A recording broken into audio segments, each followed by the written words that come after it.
The other day I did a video, and towards the end of that video I was here on that corner of my bed, and as I was watching back the footage, trying to edit it, it brought back a memory of mine when I was back home, when a very, very difficult situation was happening. I was always sitting in one side of the bed, and I was either calling my mom or my best friend. We would discuss whatever's on my mind and whatever's going on. So it kind of gave me that vibe. I kind of wanted to bring this atmosphere here as well. Hi, welcome back to my channel. If you're new here, my name is Aspa. Let's make that video a chit chat between best friends. Before we start the video, guys, please comment down below if you like my video. Commenting and subscribing are the two things that help so much for the channel growth. Even if it's a heart. Thank you. Lately, I've been feeling like a lot of things are going on behind closed doors. This week has been an emotional roller coaster for me, definitely. One of the reasons is that for the first time in ages, the true homesickness and the true feeling of missing my people and my family and my home came up. The feeling of I haven't accomplished enough and I'm not there yet came right after. Like a domino effect, I started comparing myself with others. I want to mostly talk about how crazy it is what people see with what is actually going on. So earlier this week, out of the blue, I started feeling homesick to my bone. I started to feel like I'm missing so many life events of my people and they're missing so many life events of mine.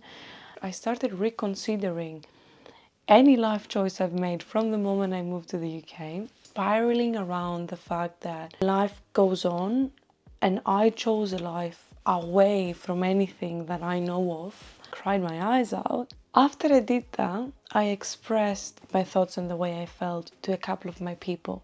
And I had a lot of messages telling me how proud they feel about me and how what I've done, it's incredible. They couldn't be more happy and more proud and more impressed, and generally a million beautiful words that warmed my heart so much.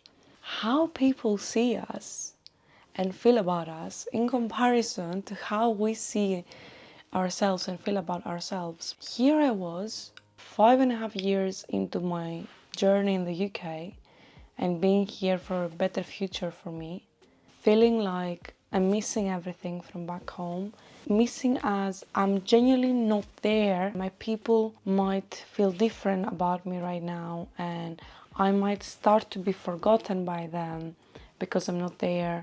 My family is growing up and I'm not there to support them or help them or be by their side, practically be there to see them grow and for them to see me grow as well. This was my perspective and that's how I was viewing myself. A little bit like the person that chose to be away from everyone, because I grew up very independently, but this was not really my choice. Now that I have a choice to be with my people, I chose to be so far away that I can barely see them.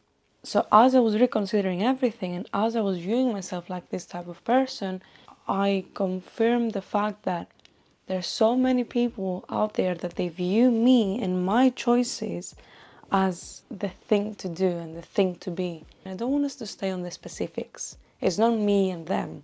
I'm pretty sure this is happening to you as well. Let's go into body image and fitness and everything. I remember I was growing up and I was never a skinny girl. Ever. In my life, never been a skinny girl.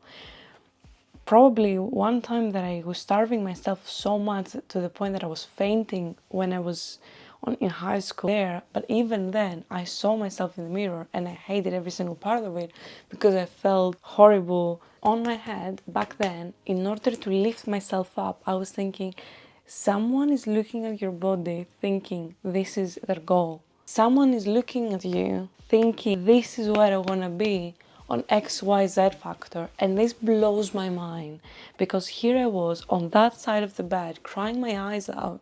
There was someone on their bed looking probably online and thinking, oh, this person did that, considering it an achievement.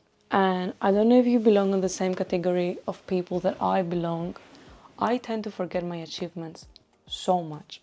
To the point that I should read a list of things I achieved weekly just as a reminder on my little brain to understand that we did something here. We don't struggle for nothing. Going back to the topic, once I expressed how I felt, I realized that there's so many people out there that they have a completely different image of me in their heads. As I was viewing myself like I didn't achieve enough, someone else that I would probably be impressed by XYZ achievement of them, they would think I made it because I have done something that they haven't. This blows my mind on a daily basis that I'm thinking about it. In reality, if I was in their shoes, I would probably not achieve half of what they have achieved. And this has nothing to do with the fact that I'm less capable than they are. It's just that everyone is a different person. If my character was in their shoes, there is a high possibility I wouldn't be able to go through what they have been through, and vice versa. What we tend to do, at least if you belong in the same category as I do, is to judge ourselves so harshly, always think that someone else can do it better and someone else would do it better, completely erasing and neglecting all of the times we made it. Somewhere here I want to say that it's very important, and I'm very blessed to have people in my life to remind me things that I've achieved. My brain does not do the job always, so someone has to do it. The point is not just finding people in your life to do the job for you. What I'm trying to do in this point of my life is literally rewire my brain. And this is one of the most difficult things I've ever tried, and I'll probably ever try. Things have been organized in a way in my mind from a very young age that right now trying to kind of change it and rearrange things, I'm acting like a person with severe OCD, seeing their space reorganized by someone else. Sometimes I actually feel like the worst friend I've ever had is my brain. Someone in my life asked me what's up, and I said literally my brain. It's just my brain. It's not a bad day, it's nothing, it's just my brain working against me. Going back to social media, do yourself a favor and stop believing everything you see. Instagram has become so toxic because, and I'm saying that with Instagram being my favorite app after YouTube, everyone uploads the best version of themselves. At least on TikTok, this is just my point of view, take it or leave it, you will see the perfect morning routine that someone wakes up like a Victoria's Secret angel and they go to their amazing, clean and well-equipped kitchen and they make the healthiest breakfast. But then you'll scroll and you'll see people doing a 9 to 5 and struggle to go out of bed because of depression and everything. And at least you will have a way to stay grounded and think, okay, both exist. The other day I was watching a fitness influencer. I was looking at her body. I was thinking, oh my god, she looks amazing. No matter how much I train, I'm still not there. She looks great.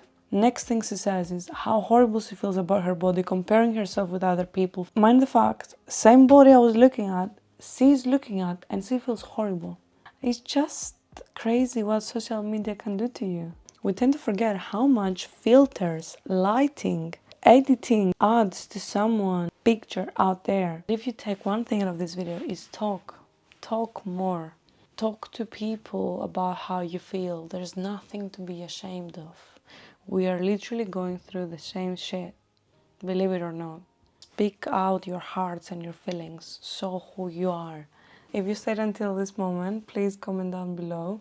Thank you very much for growing this channel so much. If you like this type of videos, please make sure you let me know so I can do more. Comment down below, it helps so much. And I'll see you in the next one.